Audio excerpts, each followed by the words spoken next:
ध्यान देने की आवश्यकता है।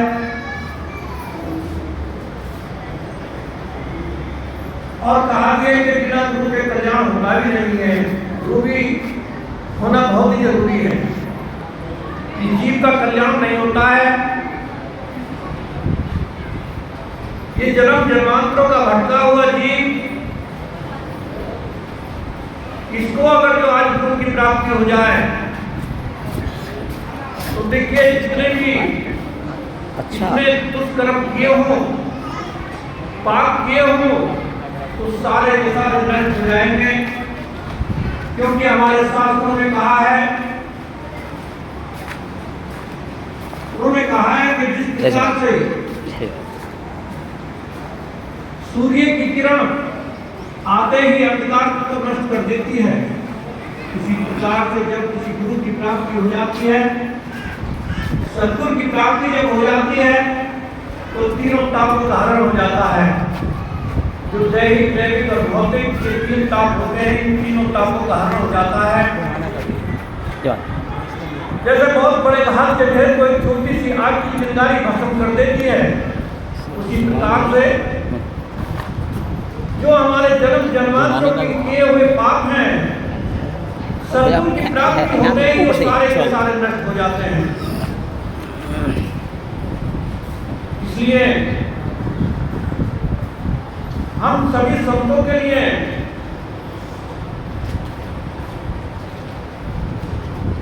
धन्यवाद करते हैं, सभी के लिए जय श्री सच्चिदानंद। क्योंकि कहा है कि गुरु हमारे सभी बड़े, अपनी अपनी ठोर। देखिए जो गुरु हैं वो बहुत बड़े होते हैं, किसी को कुछ कम ज्ञान होता है, किसी को ज्यादा ज्ञान होता है, लेकिन आप सभी का सम्मान करते हैं, सभी को सम्मान देना चाहते हैं। तो इसलिए बड़ा सुंदर मौका है आज इन संतों के सत्संग को प्राप्त करने का। सत्संग इन कानों की शक्ति नहीं अगर जो सत्संग को सुन ले, इस मुखारविंद की शक्ति नहीं जो उस वाणी को उच्चारण कर दे सत्संग की। सत्संग तो ये 1636 व्यंजन से आगे होता है। जो 16 स्वर हैं, 36 व्यंजन है, इनसे ही आगे रहता है सत्संग। क्योंकि वो ऐसा शब्द है, गुणात्मक शब्द होता है, जिसकी कोई तुक मात्रा कोई लफ्ज नहीं होता। उसी के लिए कहा है कि शब्द शब्द सब कहते हैं, वो तो शब्द विधे, अरे जिव्या पर आता नहीं निरक पर, कोई जिव्या पर नहीं आता है।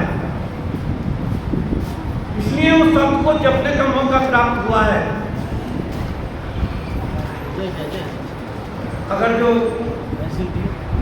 किसी ने उस शब्द को प्राप्त करके ये विचार कर लिया कि हमको सब प्राप्त हो गया है, गुरु हमको प्राप्त हो गए हैं, और उसका अनुभव नहीं करते, कल्याण नहीं होगा, उसका कल्याण नहीं हो सकता। कल्याण करने के लिए हमें गुरु की आज्ञा का पालन करना होगा। और जो शब्द हमको प्राप्त हुआ है, जो दीक्षा में मिला, उसकी कमाई करनी होगी। इसलिए ऐसा मौका फिर कभी नहीं मिलेगा। देखिए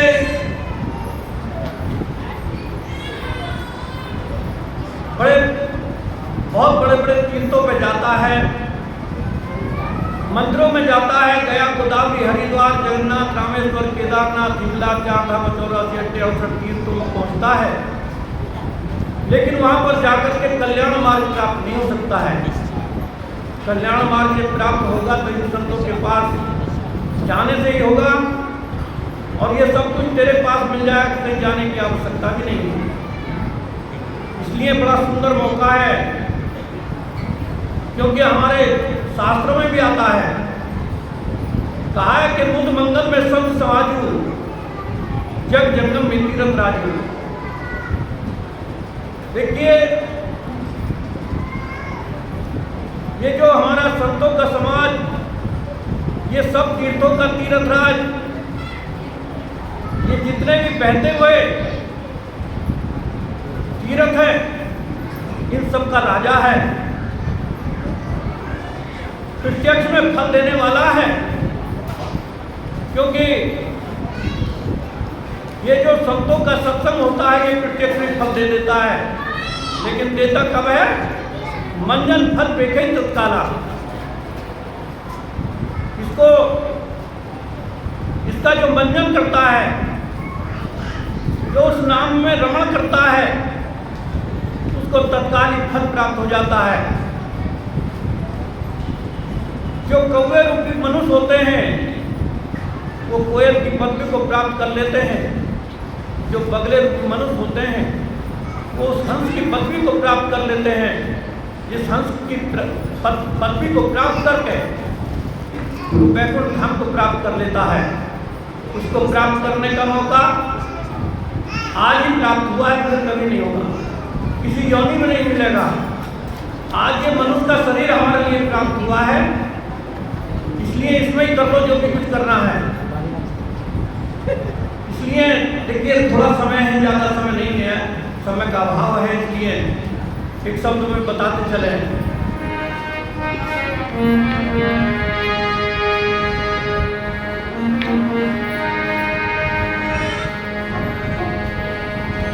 ये खाना पीना सोना लेना प्रतिपालन करना इतना तो सभी करते चले आ रहे हैं, लेकिन हमारा जो कर्तव्य है उस हंस की पदवी को प्राप्त करना है। ये सभी हंस तो हैं, लेकिन हंस को भूल करके ये सब कौवे की पदवी को प्राप्त कर रहे हैं। भाइयों, जिस मनुष्य में, जिसके मन में हंस में चंचल बना हो, जिसे ईश्वर में श्रद्धा नहीं, विश्वास नहीं, परमार्थ नहीं, पुरुषार्थ नहीं, जो हर समय विश्व में ही चलायमान रहता है, जो माँ शराब के बीते में जो चोंच मारता है उसी को तो कहते हैं कौवा। लेकिन फिर भी कहा है हमारे शास्त्रों में कि जो ऐसे लोग भी, एक कौवे रूपी मनुष्य भी सत्संग में आकर के सत्संग को प्राप्त कर रहे हैं, तो देखिए उनकी उस परम गति को प्राप्त कर लेंगे। ये ऐसा मौका फिर नहीं मिलेगा जिस काल में ये पुरुष मन में स्थित संपूर्ण कामनाओं को, जितनी भी कामनाएं होती हैं, इन सारी कामनाओं को छोड़ करके जब ये उस सत्संग से ध्यान लगाता है, जो नित्य होता है, नित्य, रोज नहीं, नित्य होता है। रोज में तो बहुत समय लग जाएगा, लेकिन जो नित्य होता है, हर घड़ी होता है, जो उसमें ध्यान लगा लेता है, उसका कल्याण अवश्य होता है। इसलिए आज बड़ा सुंदर मौका है उस हंस की पदवी को प्राप्त करने का। लेकिन नहीं पहुंचे वहां तक, क्या बताया जा रहा है?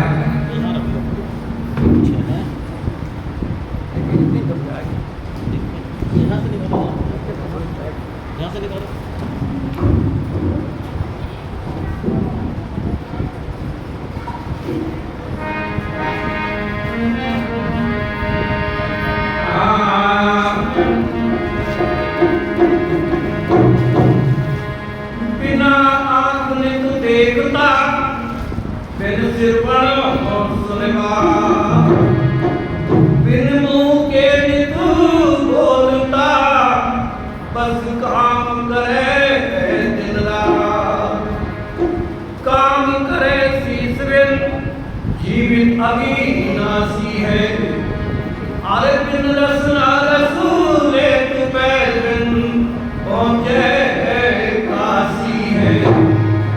तो युक्ति को से प्राप्त कर पाठ करें मन लाए, सुख संपत्ति से हो उन परमो पद पाए।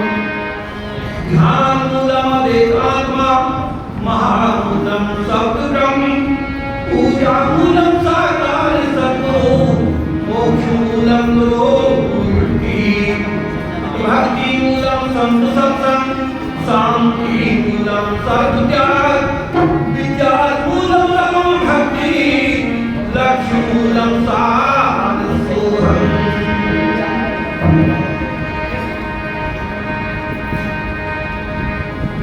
जो आज्ञा में रहे कैलाश को सुहो दूर, सो गुरुमुख गुरु भक्त है, मसलक है इलाहियों। क्या कहा है? अरे सुनो रे संतो, सुनो रे संतो, हम सुन नजर नहीं आए। सुनो रे संतो, हम सुन नजर नहीं आए।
लेकिन वहां पर कुछ नहीं मिलेगा।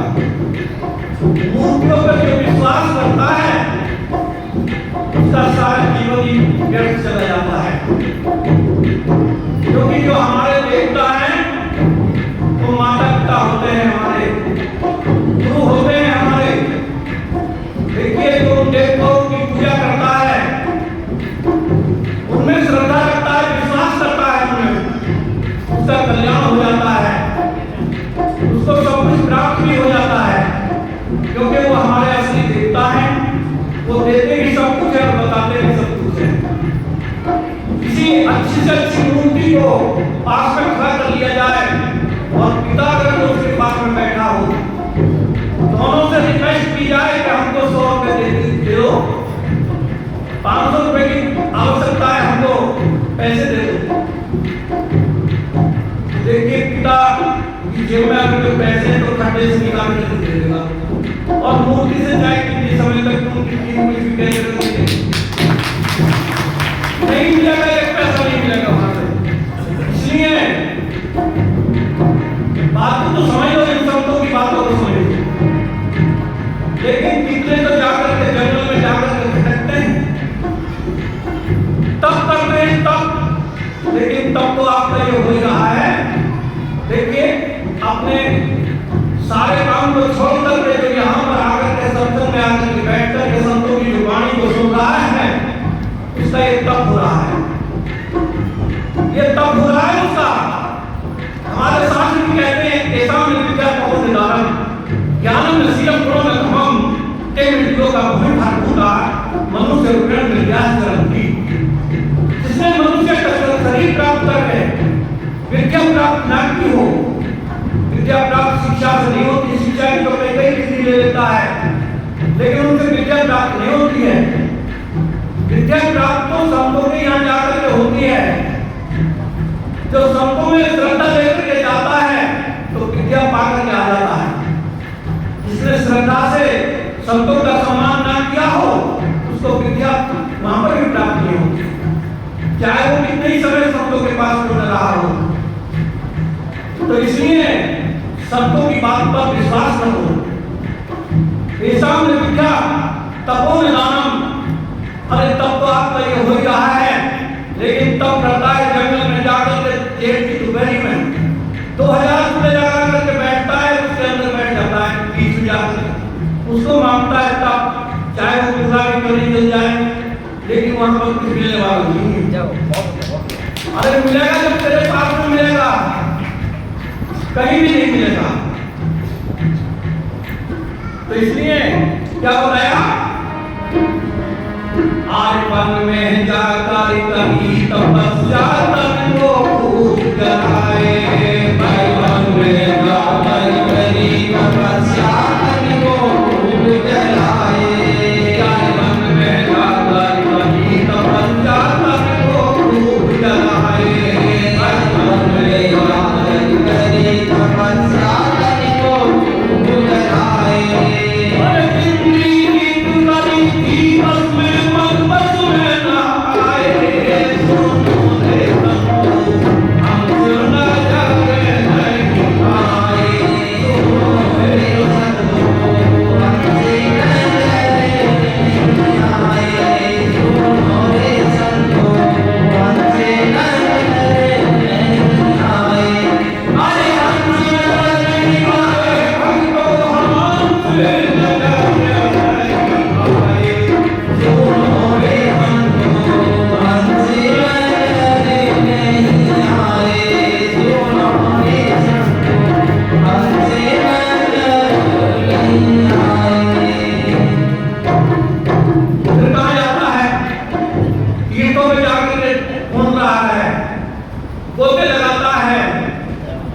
लेकिन वहां की तो भी कुछ मिलने वाला नहीं है तेरे लिए तो सत्संग रूपी जो कीरत है, इसके लिए बताया कि एक गंगा है भूतलोक में जो चारों तरफ बह रही है, ये भूतलोक की गंगा बहती है, जो यहाँ सामने ये गंगा बह रही है, ये भूतलोक की गंगा है। एक गंगा है भूतलोक में, इससे तन की शुद्धि हो सकती है, लेकिन मन की शुद्धि नहीं होगी। तन की शुद्धि हो सकती है, तो इसलिए एक गंगा है भूतलोक में, दूसरी आती है कि अपने माता पिता गुरुजनों की जो सेवा करता है, संत महात्माओं की जो सेवा कर लेता है, जो अतिथि का सम्मान करता है, देखिए वो भी एक गंगा होती है, जो उसमें स्नान करता है, उससे भी हमारे मन में पवित्रता आ जाती है। और तीसरी गंगा जो होती है वो पवित्र और अपवित्र से भी आगे है, वो ना पवित्र वहां पर पहुंचता है, ना अपवित्र वहां पर पहुंचता है, वो पवित्र नहीं पहुंचेगा वहां पर, तो इन दोनों से आगे है, जिसको ब्रह्मलोक की गंगा कहते हैं। जो उसमें स्नान कर लेता है उसका कल्याण अवश्य होता है। इसलिए आज हमारा कहना है कि इन संतों वाली गंगा में स्नान करो। आए गंगा नहाए यमुना नहाए, अड़सठ तीरथ नहाए, यमुना नहाए, अड़सठ तीरथ नहाए, गंगा नहाए, अड़सठ तीरथ नहाए, गंगा यमुना नहाए, अड़सठ तीरथ नहाए।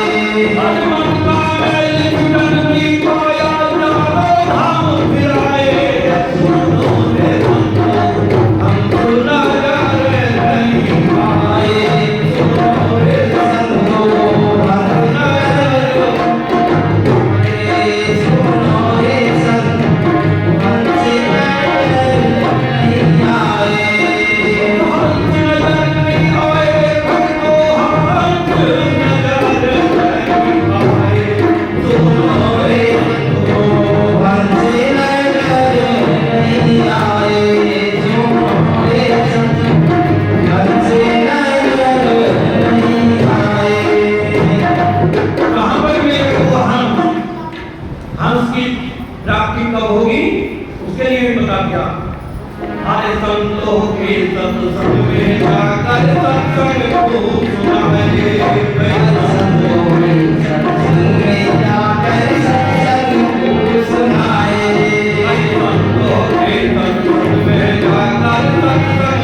सब पे ध्यान लगाया।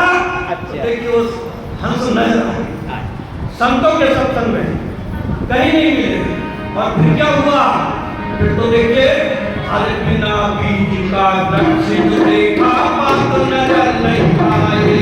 अरे बिना बीज के दक्ष देखा बात नजर नहीं आए। अरे बिना बीज का गेरुआ देखा बात नजर नहीं आए। अरे बिना बीज का देखा बात नजर नहीं आए।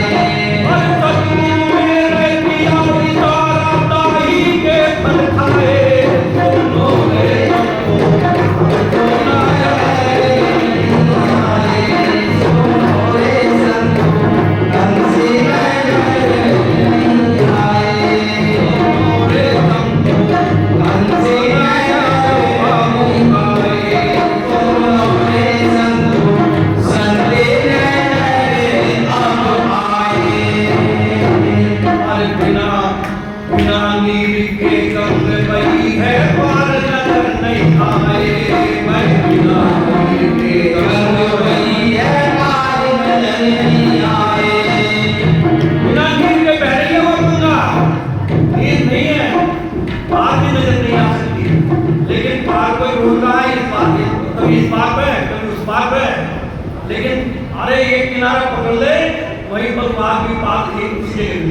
कहीं ढूंढने की आवश्यकता नहीं है, एक ही जगह।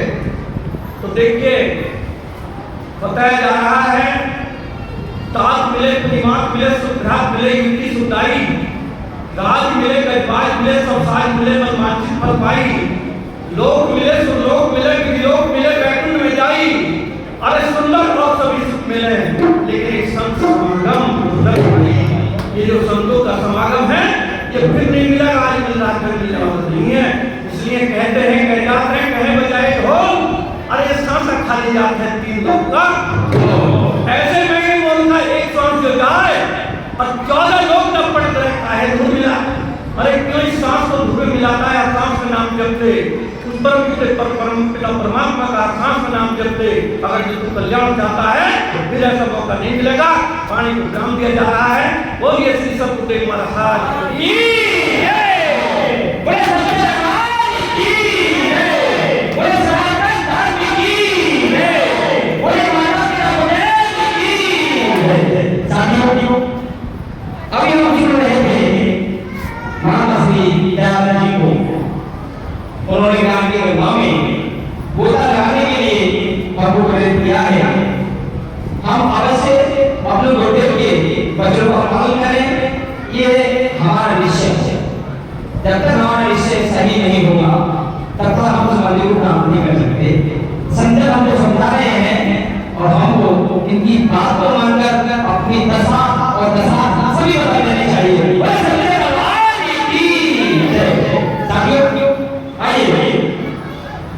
अब हमारी बीच में उपस्थित है महात्मा